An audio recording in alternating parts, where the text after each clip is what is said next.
রাস্তার পাশে কয়েকটা ছেলেকে আমি আর আমার বন্ধু রাফি মিলে মারতেছিলাম। এমন সময় কেউ পিছন থেকে আমার কলার ধরে ঘুরিয়ে আমাকে ঠাস ঠাস করে দুইটা থাপ্পড় দিল। থাপ্পড় খেয়ে আমার মাথা গরম হয়ে গেল। কার এত বড় সাহস আবির রহমানকে থাপ্পড় দেয়? এটা বলে যখনই হাত তুলে মারতে যাব, তখনই দেখি আমার সামনে কোনো মানুষ নয়, যেন পুরি দাঁড়িয়ে আছে। টানা টানা চোখ, গোলাপি ঠোঁট, পরনে একটা কালো থ্রি পিস। চোখ যেন মেয়েটার দিক থেকে সরছে না।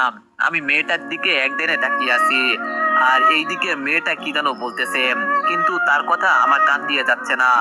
আর যাবে কেমনে? আমি তো তাকে দেখতে ব্যস্ত। মেয়েটা বলল, ও হ্যালো, এমন ভাবে বলছি যেন তোকে থাপ্পড় দেওয়া যাবে না। আর থাপ্পড় কেন দিব না? নিজে তো ছেলেগুলোকে মারছিস, আবার তোকে মারলে তোর গায়ে লাগে, তাই না? বোকাটে কোথাকার। দেখ দেখ আমার লুচ্চাদের মতো কিভাবে আমার দিকে তাকিয়ে আছে। এটা বলে তানিয়া আবার আবিরকে একটা থাপ্পড় দিল। আমি মেয়েটার থাপ্পড় খেয়ে থমথম খেয়ে গেলাম। আমি বললাম, এই যে আপনি আমাকে মারলেন কেন? মেয়েটা বললো, তো তোকে সালাম করবো নাকি? কখনো মেয়ে মানুষ দেখিসনি যে থাপ্পড় খাওয়ার পরও লুচ্চাদের মতো হা করে তাকিয়ে আছিস? আমি বললাম, আরে মেয়ে দেখছি তো, কিন্তু আপনার মতো পরি দেখিনি, তাই তাকিয়ে আছি। মেয়েটা বলল, দেখ আমার সাথে লুচ্চামি করবি না কিন্তু, তা না হলে ভালো হবে না। আমি বললাম, আরে আরে আপনার সাথে লুচ্চামি কেন করব, কিন্তু প্রেম করব, বুঝলেন? মেয়েটা বলল, কি বললি কুত্তা, তুই আমার সাথে প্রেম করবি? তা দেখাচ্ছি মজা। এটা বলে মেয়েটা আমাকে মারার জন্য আবার হাত তুললো। এইবার আর থাপ্পড় দিতে দিলাম না। আমি বললাম, আরে আরে কি করছো বেবি? মেয়েটি বলল, বেবি?